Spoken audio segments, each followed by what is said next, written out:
No one expects the day to start with a scream, certainly not in Greenfield Park, the kind of sleepy suburb where Sunday morning drama usually means a soccer ball kicked into someone's roses or a lawnmower that just won't quit. But everything changed the moment Officer Rachel Monroe's K-9 partner, Titan, stopped dead in his tracks by a rusty sewer grate and let out that bone-deep, ancient growl. You know that sound of warning you feel before you hear. And just like that, every quiet assumption about Greenfield Park was about to be ripped wide open.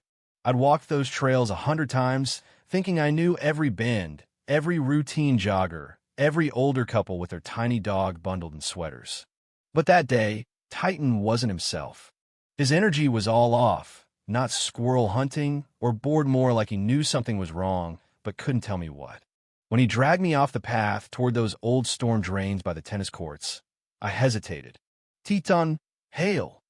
I called, but he just barked, sharp and insistent, and started circling the grate.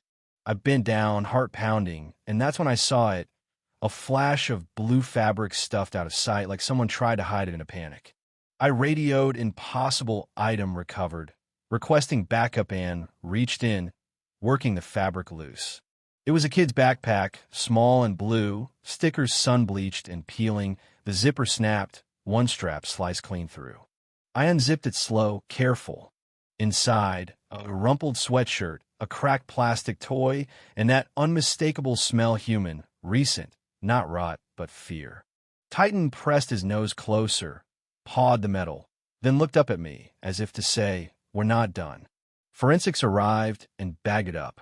But Titan, he wasn't satisfied.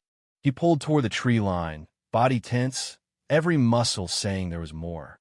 "Something's wrong. You feel it too, don't you?"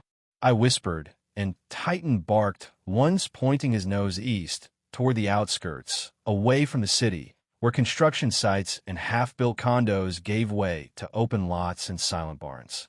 I called it in, but there were no recent missing child reports, no alarms. Nothing.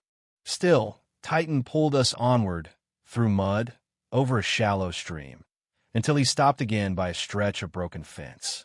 There in the dew, a single pink sock, tiny unicorn stitched to the side, damp and alone. I bagged it, hands shaking as Titan's growl deepened. This was no random find. By late afternoon, evidence was logged, and I sat in my cruiser, scrolling old case notes, hungry for any link. Still nothing. Titan just paced, restless, as if the trees whispered secrets only he understood. Finally, I gave in. "Let's see what's behind those woods," I told him, and we set off past dead tree houses and burned-out sheds, where childhood dares faded into overgrown trails. Titan led me to a forgotten drainage ditch. I nearly missed a rotting board covering a cement tunnel, a chain rusted into place. The smell hit me. Sweat, oil, something sharp like blood. Titan whimpered, barked, scared for once. My instinct screamed. I called for backup. This was no lost child's hiding place. This was deliberate. Someone wanted it buried. As twilight fell, backup rolled into cruisers, for officers, flashlights cutting the dark. Sergeant Miles, always skeptical, squinted at the tunnel. "Not city standard," I explained.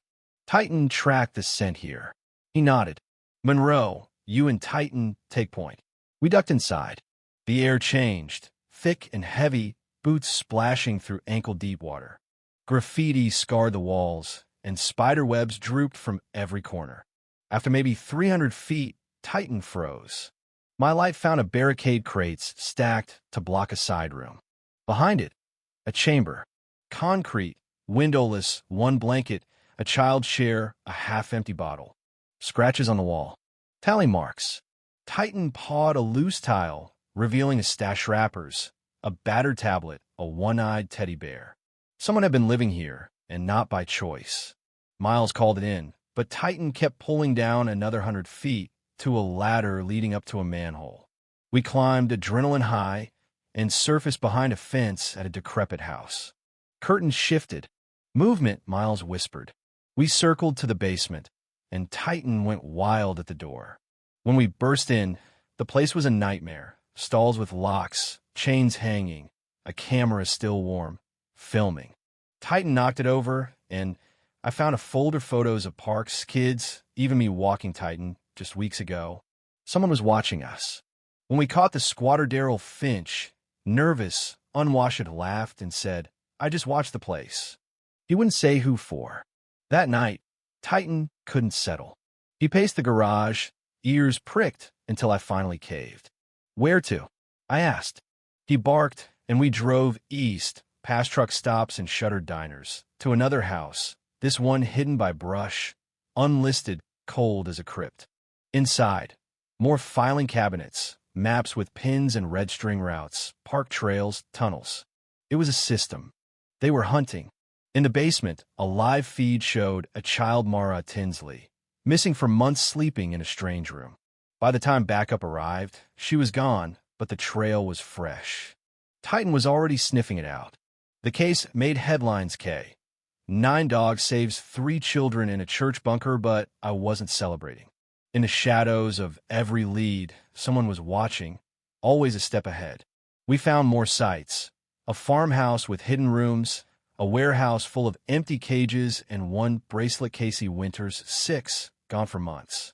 Every site, every raid, Titan was the difference. But it wasn't luck. Someone was tipping them off. Surveillance photos of me and Titan turned up everywhere. Notes, "Handler is being watched," sent chills down my spine.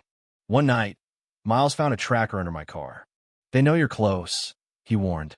We mapped every red dot, every missing child, every raid. The pattern pointed to one hub, Greenfield Regional Airport.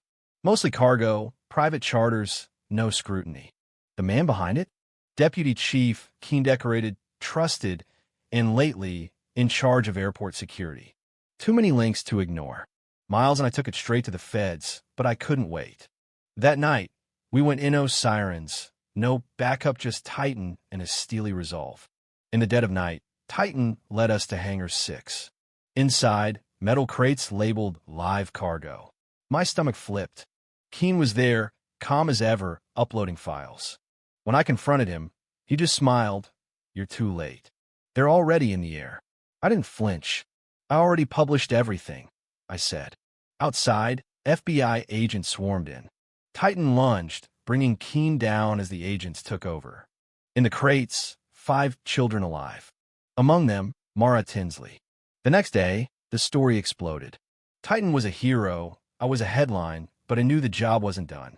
The network was bigger than Keen, more deeply rooted than anyone wanted to believe. Back at the park where it all began, I hugged Titan close.